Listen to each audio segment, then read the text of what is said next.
Good day and welcome to today's webinar on Fusion 360 3D Modeling Basics, brought to you by Modena OneSolve team. My name is Arthur van Wijngaard and I will be your presenter for today. On the agenda for today's webinar, we will be looking at the box command, cylinder, sphere, torus, coil command, pipe, extrude, revolve, sweep, loft, the hole command, pattern, mirror command. Then we will have a Q&A to answer any questions you might have. So without any further ado, let's jump right into it. If you had a concept for a new design, something that could change your world or the world at large, whether that be a transmission, a robot, a drone, a bike, a surfboard, or an ice axe, how would you bring it to reality? Today you can make just about anything, but is your development process barrier-free? Do you need expensive hardware, specialized graphics cards, or are you forced to use Windows just to start designing? Do you need an IT team and limitless patience to simply update service packs or implement new software? Or do you need to transfer files from one tool to another? And if you do you know what's lost during the translation? With Fusion 360, let those barriers become a worry of the past. At the box command. In Fusion 360, the box command is used to create a 3D rectangular, solid, or box-shaped object. It allows you to define the dimensions of the box using length, width, and the height parameters.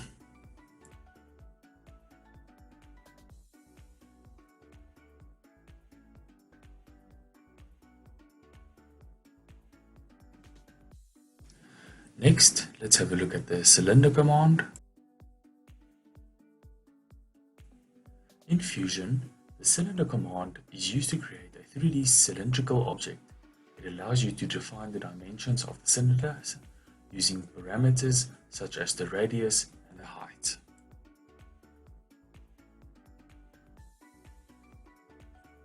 Looking at the sphere command. The sphere command in Fusion 360 is a very useful tool. It allows you to create spherical shapes or as a starting point for more complex models. It allows you to quickly generate spheres with precise dimensions, making it a versatile tool for various design projects. Next, let's have a look at the Torus command. The Torus command is used to create a 3D torus object. A torus is a geometric shape that resembles a donut or a ring. It is defined by two parameters, the major radius and the minor radius.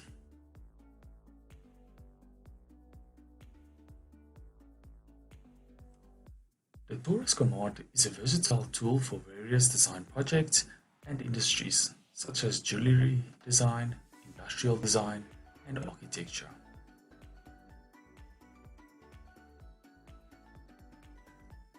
Next is the Coil Command. The Coil Command is used to create a 3D coil or helical shape. It allows you to define the parameters of the coil, such as pitch, height, diameter, and number of turns. The Coil Command is particularly useful for creating helical shapes or springs. It finds its applications in various design fields, including in mechanical engineering, product design, and architecture.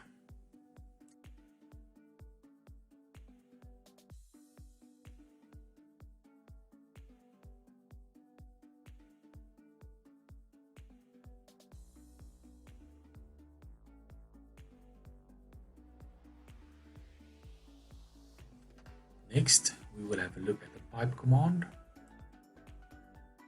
In Fusion, the pipe command is used to create a 3D pipe or cylindrical tube. It allows you to define the parameters of the pipe, such as its diameter, length, and thickness. The pipe command can be used to create tubular structures, such as roll cages, frames, or supports in various engineering applications. The Extrude command adds depth to a sketch profile or a face on an existing solid body.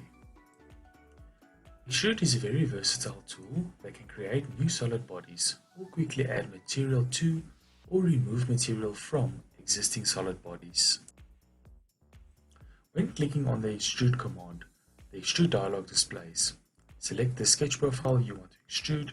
You can either drag the distance manipulator arrow or specify a distance in the dialog box. You can change the direction from one side, two sides, or symmetric.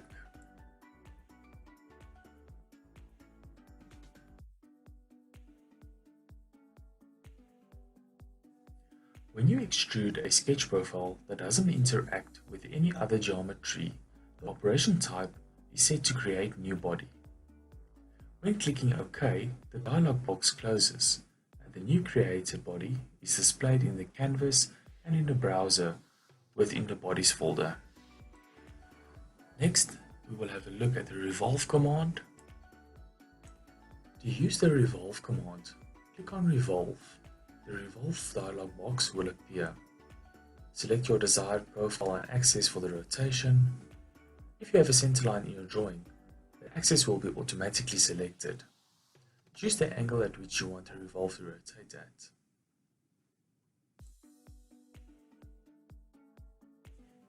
If you want a partial revolution, drag the manipulator handle in the canvas or specify the angle in the dialog box.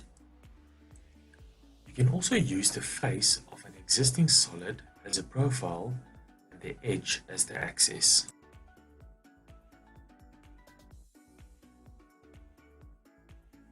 After creating the first solid, use Revolve with Join to add material or Revolve with Cut to remove material from the existing bodies. Let's have a look at the Sweep command. The Sweep command adds or removes volume by sweeping a sketch profile or face along a path. With Sweep, you can create new solid bodies and remove or add volume from existing bodies. Let's use the Sweep command to create the wiring for the pressure transducer.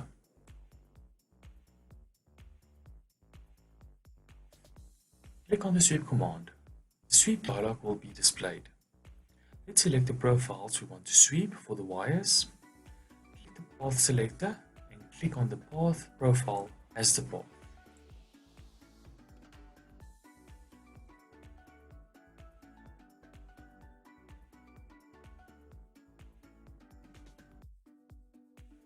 You can drag the manipulator arrow to set the distance along the path or specify the distance in the dialog box. You can add a taper to the sweep feature, positive or negative, to control the angle.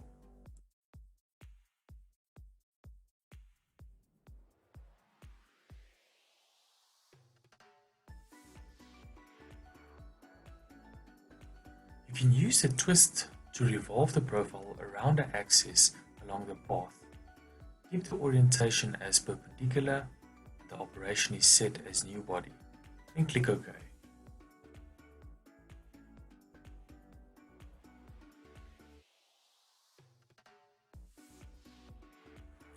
Now you know how to use the basic features of the Sweep command in your own designs. Let's have a look at the Loft command. The Loft command blends multiple profiles or faces and translate them into a smooth shape between the profile or face.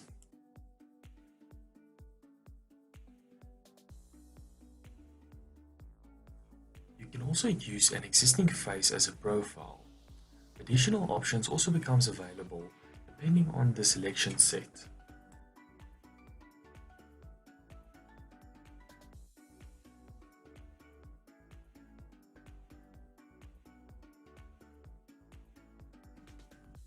You can also loft to a point. Enable point tangent to soften the point. You can also set the direction to set the weight and angle.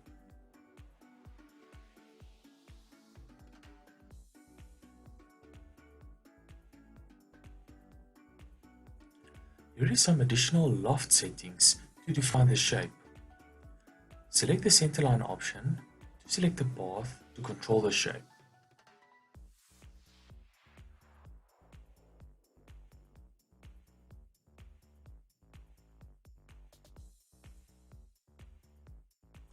Use Loft with rail guides with one or more paths to form the shape.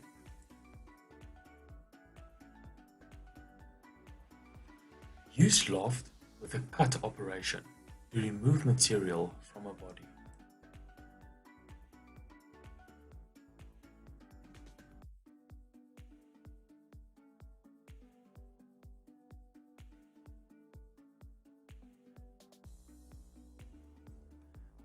Let's have a look at the Hole Command. In the design workspace, the Hole Command adds holes to faces, planes or sketches. With holes, you can add plane, threaded, countersunk and counterbored holes to your design. Use sketches or existing geometry to position them. On the toolbar, click Hole, the dialog box is displayed and the selector is active. Select the face where you want the holes to be placed.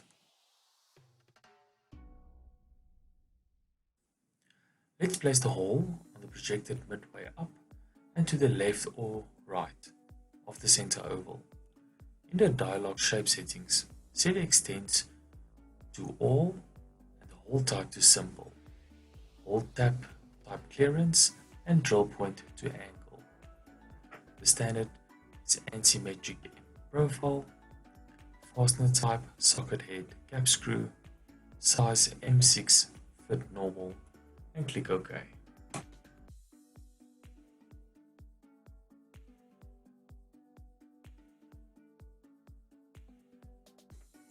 Let's repeat the Hole command. Position the second hole midway up, opposite side of the oval feature. Set the extent to all, and the rest of the settings is correct.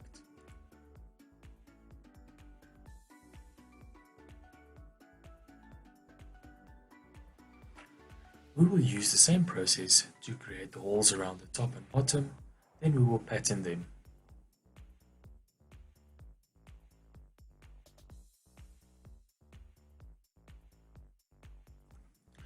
On the Solid tab, go to the Create drop-down list, select Pattern, then Circular Pattern. The dialog displays the object selector is active. In the dialog, set the type to Feature and select the hole that was created. In the dialog, click on the Axis selector and select the curved face on the side of the part. Set angular spacing to angle. The total angle is 90 degrees and quantity 3 and click OK. We will repeat the same process for the bottom holes. As you can see, with the Hole command, you can quickly create holes using sketch points, a plane or a Next, we will have a look at the Pattern command. The Circular Pattern command creates a set of faces, features, bodies or components in a circular arrangement and helps reduce the need to sketch and extrude multiple similar entities. Create a number of threaded holes to place some bolts. One option may be to create a number of individual sketch entities, extrude them by selecting each profile independently, then apply the threaded command to each cutout. However, you can minimize this process and use a more parametric approach by using one threaded hole and creating a circular pattern. From the Create drop-down menu, you can open up the Circular Pattern command. The dialog box that appears, you can select our type objects to pattern and the axis around it and the type of spacing.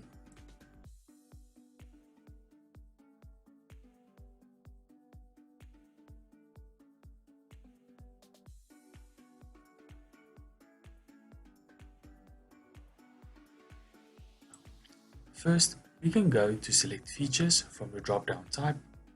Next, we select the objects. You can pick them directly from the 3D model or the timeline. as we want to pattern the extruded cut and threaded command, left-click on those two features and they will be highlighted in the 3D model. Next, we will define our axis, which is a reference for the pattern to revolve around. Let's go to the front view to see what is happening more clearly with our preview pattern.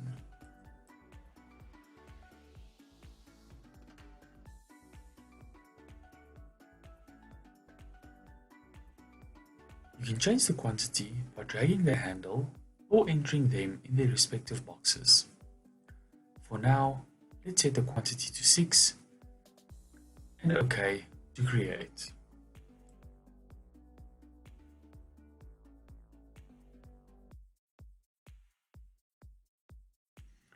The added benefit is that this feature is editable. So if you right click on the feature in the time, this will bring us back to the same dialog box where you can edit the values as before. To show what the angular spacing options allow, select angle from the drop down.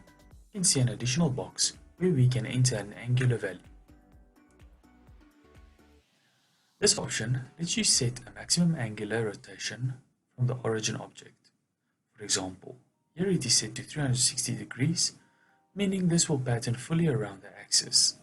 If it is set to 180 degrees, you can see it now patterns half of the way around the axis. Next, we have symmetric, which as with the angle option, lets you set the maximum value, but in this case, it produces results on equal sides, and the total angle accounts for the total of both sides.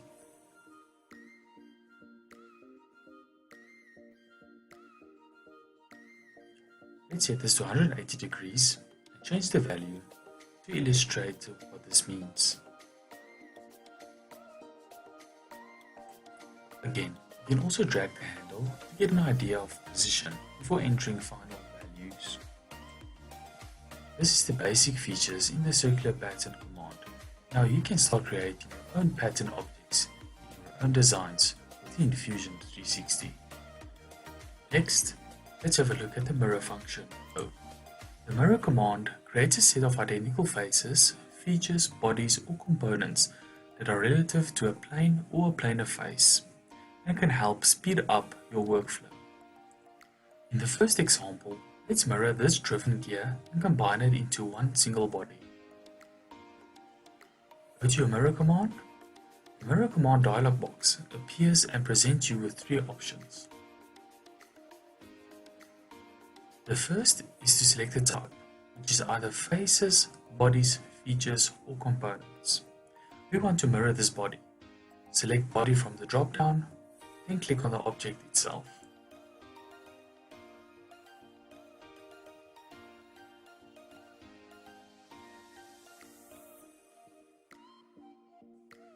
The third option is asking to select the mirror plane, which can be a plane or a planar face.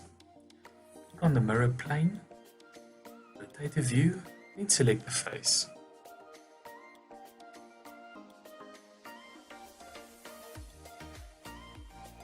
You may now notice there is a fourth option in the dialog box. This is because the mirrored component has adjacent faces, and therefore gives us the opportunity to either join into one body or create a new one. Let's join as is for now and press OK. Now you can see we have created a mirror feature that is contained within a single body. Let's have a look when we want to create a new body instead of combining. In this example, we want to mirror the water inlet-outlet on the right hand side to be on the left hand side. Let's bring up the mirror command. In the browser tree, you may notice that we are now working with components, not bodies. So we will make sure components is selected from the drop down. For this object, we can select the existing component. And again, click on the mirror plane select button, and this time select the origin plane. As this assembly was built directly in the center of our origin, we know that the mirror will produce a result of equal length on the opposite side. This is something to keep in mind when mirroring off planes. As you can see, we have now successfully mirrored the water inlet outlet with the new components in our browser tree. We have come to the end of our webinar and we will be moving on to the Q&A section. Thank you all for coming and we hope to see you again soon.